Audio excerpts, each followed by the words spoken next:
Dr. Aleksander Stepkowski dolazi nam iz Poljske, po struci je pravnik, a završio je i školu pjevanja. Bivši je savjetnik ministra vanjskih poslova Poljske, s koje je pozicije smijenjen u kolovozu ove godine. Također predsjednik je Instituta za pravnu kulturu Ordo Iuris. Najbliža informacija o toj organizaciji nam je možda što je Ordo Iuris pokrenula inicijativu za promjenu zakona o pobačaju, kao i činjenica da su napisali prijedlog novog zakona o zaštiti života nerođene djece u Poljskoj. Gospodin Stepkowski redovit je profesor na Pravnom fakultetu u Varšavi, član je Zaklade za poljske znanosti, član sveučilišta u Manchesteru, sveučilišta Oxforda, Katoličkog sveučilišta u Levenu. Autor je nekoliko publikacija, obiteljski je čovjek, ima 4 djece i živi u okolici Varšave. Dopustite mi nekoliko riječi o organizaciji Ordo Iuris. Pravni centar Ordo Iuris osnovao je 2012. godine kao organizaciju koja je fokusirana na obranu poljskog ustavnog poretka nasuprot postmodernističkoj tranziciji. 2014. godine utemeljuje Ordo Iuris kao autonomnu zakladu pod nazivom Institut za pravnu kulturu Ordo Iuris. Organizacija se bavila i bavi pravima djece u svakom stadiju njihovog razvoja,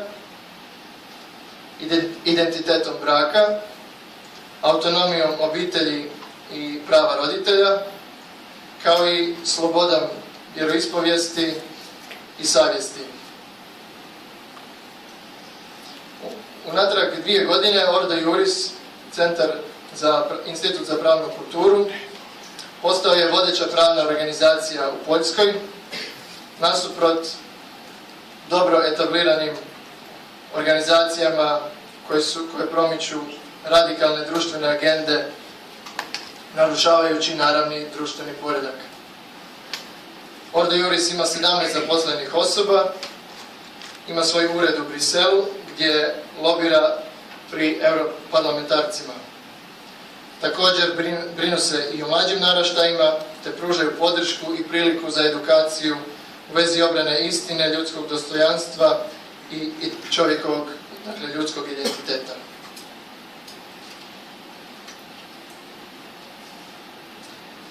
Dr. Stepkowski održat će nam svoje izlaganje s temom obrana obitelji i života u suvremenoj Europi na temelju poljskog iskustva. Gospodine Stepkowski, izvolite.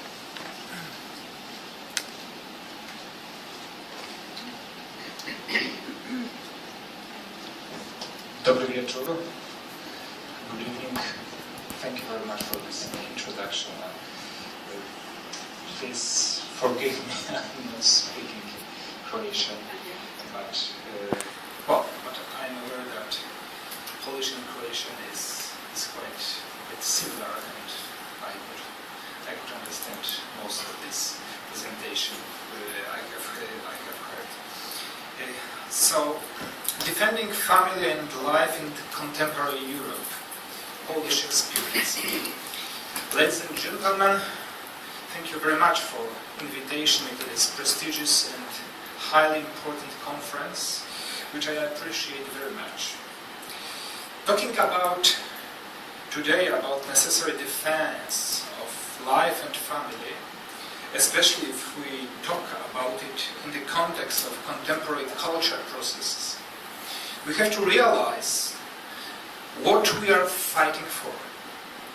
Looking into diversity of contemporary threats to the family and life, we have to realize that the main problem consists of the losing of our sense of identity. People are no longer sure what they believe in. They are no longer sure what is marriage and family, and finally they do not know what they are. We are experiencing today within our intellectual culture the same fraudulent conversation that Eve had with the serpent in the paradise. The serpent is provoking substantial doubt as to the things she had previously never doubted about. Is it true you must not eat fruits of this garden? Apparent misrepresentation is provoking clarification, and the conversation has started. In course of it, Eve is losing her confidence in what she believed so far to be true. She has become ready to check whether the God is not a liar and whether the sin might be a means of liberation. In a similar way, contemporary man has liberated himself from marital love, from maternal love, or just from the love of a neighbor. This is the reason why defense of human life and family has to be based on reaffirmation of the true identity of human being and the family as natural community. If we lose the awareness that during the early stage of human development, stages which are often described with different technical terms as embryo or fetus, it has been still a child who is developing. If we lose this perspective, we are opening ourselves to doubts about the necessity of the protection of this child before its delivery or other conventionally determined moment. Similarly, if we lose our awareness that a marriage is objective reality of strictly determined identity and not a conventional cohabitation arrangement, we might deem that politicians once had defined what is marriage, and so they might redefine. Political authority to protect marriage and its identity is becoming to be understood as a power to decide freely what is called with this word. All those remarks are very much important if we are intending to protect those most precious goods in the proper way. As a proper way of protection, I understand affirmation of their identity and not just looking for excuses, enabling temporary relief from the political pressure for statutory attempt to deny this identity.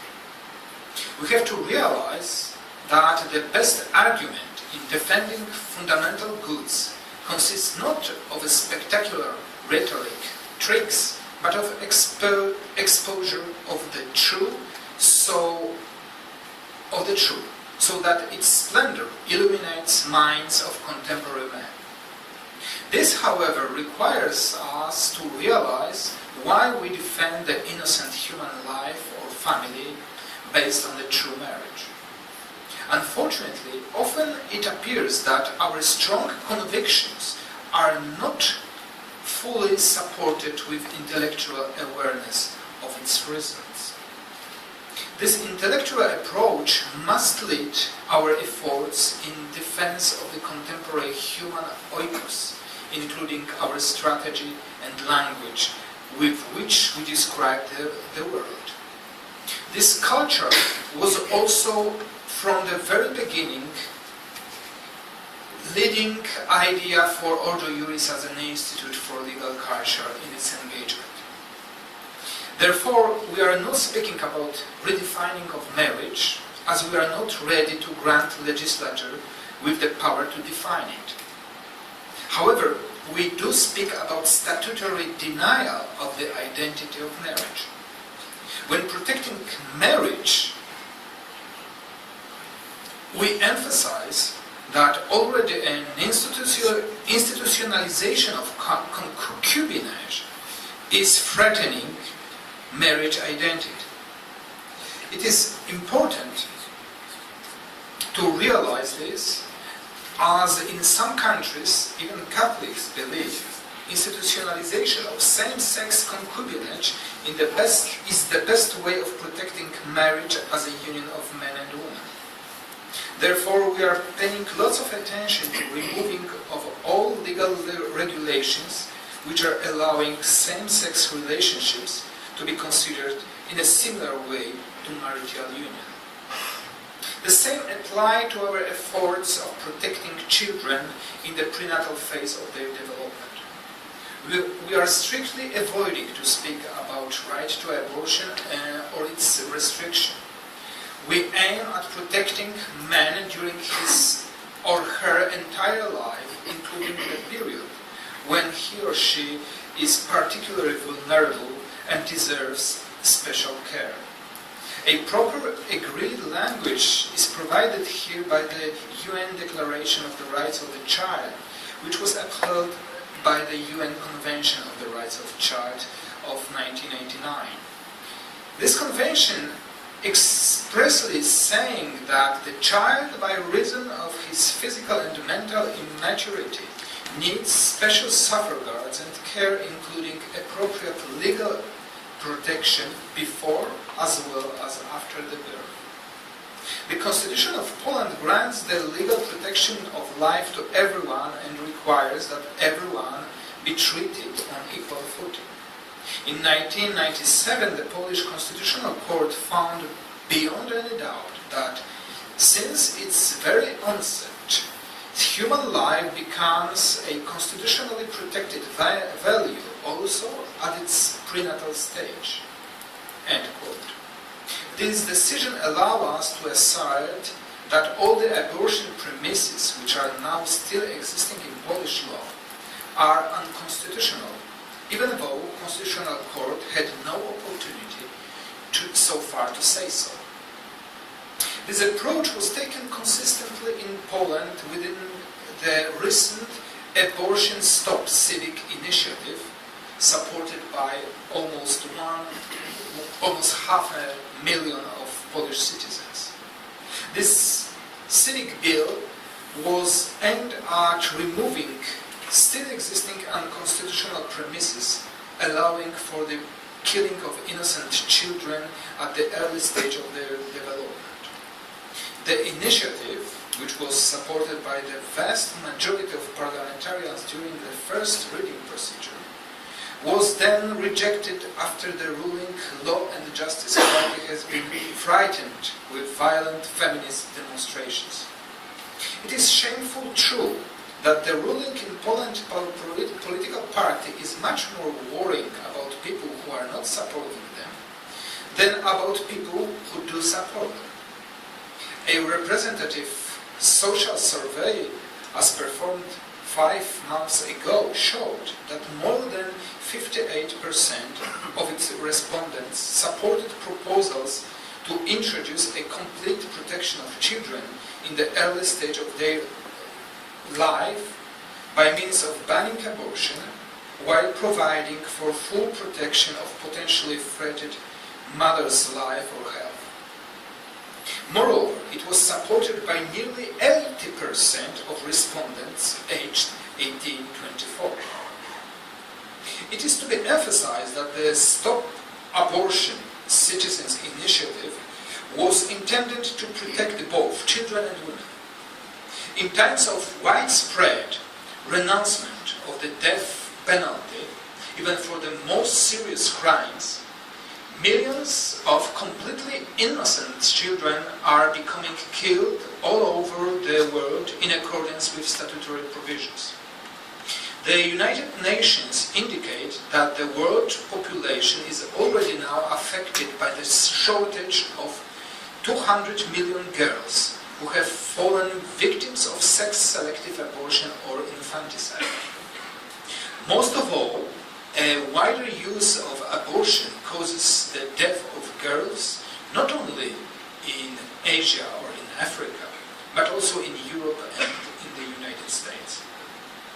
When discussing abortion ban, we were emphasizing conclusions rising from data provided by the World Bank and the World Health Organization, which are organizations supporting abortion and not denying this. According to this data, in Poland, maternal mortality rate has gone down fivefold since 1993, when access to abortion was seriously limited.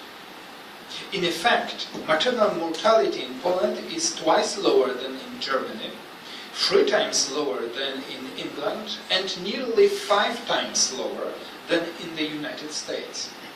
In England, a country with an increasingly wider access to abortion, over the 10 most recent years, maternal mortality has become twice higher than in Ireland, which grants the full protection of life. Also, Mexican federal states, which protect the life of children before birth, accord the maternal mortality rate, which is 23% lower than in Mexican states allowing abortion. The Abortion Stop Bill was therefore aiming at making protection of children before birth equal to that granted to them after birth. It was emphasized the existing abortive limitation to the full protection of human life amounts to the discrimination on grounds of stage of development, the handicap, the circumstances of conception or delivery.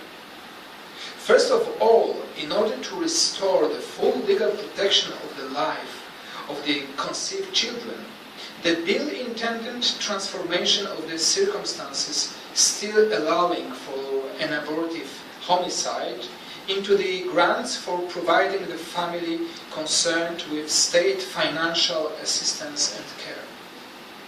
Secondly, the bill granted to mother an access to all available therapy saving the mother's life, even if indirectly it would result in the death of a child. If the pregnancy would lead to the death of either the mother or the child, the mother would be the one to choose among available medical procedures. Thirdly, the bill states that the child before birth is considered as a patient, having all respective rights. Complete protection of life would purify perinatal diagnostic from its controversial dimension as an abortion resulting procedure. The bill intended in restituting perinatal tests their purely diagnostic and therapeutic purpose as well as general availability. Protection of human life in its prenatal stage would be vain if there is no criminal protection. The bill intended to replace current protection of impersonal pregnancy with the protection of conceived child. Thereby the bill, like the legislation in the overwhelming majority of countries all over the world, introduced appropriate criminal liability of all abortion offenders. Subject to this liability are first of all those who have assisted or incited to take the conceived child's life, including the child's father if pushed the mother to abortion. In the same time, the bill was providing very much nuanced approach to the mother's liability. She was immunized from potential liability for unintentional causing of the death of her child. However, if the mother has intentionally participating in abortion, the court was still granted with possibility to refrain from imposing a penalty or reducing it. In that way, the full legal protection of the child's life is reconciled with the most liberal approach to mother, who might be exposed for serious pressure and other extraordinary situations. To sum up this presentation, I would like to make 2 more final remarks. The one is about necessity of international cooperation for the protection of life, faith, and family. There is no doubt our opponents are promoting the dehumanizing agenda using international networks. During last months, international pressure on Poland was really great and came from everywhere. We also need such a network. The second remark concerns domestic We are not aware how much determined are some states in promoting dehumanizing agenda on international level. To mention only Sweden, which will be presented today. Neither Poland nor Croatia is ready to promote in a similar way values which are so dear to their people. We have to change this situation. Our governments must experience huge grassroots pressure, requiring them to be vocal on the protection of Christians, on the protection of unborn children, on the protection of marriage and the family autonomy. We need to know that no one is taking care of those who are polite and silent. We have to show our full determination, and our governments must be worried about our disappointment to the highest possible degree. Otherwise, they will ignore us. Thank you very much.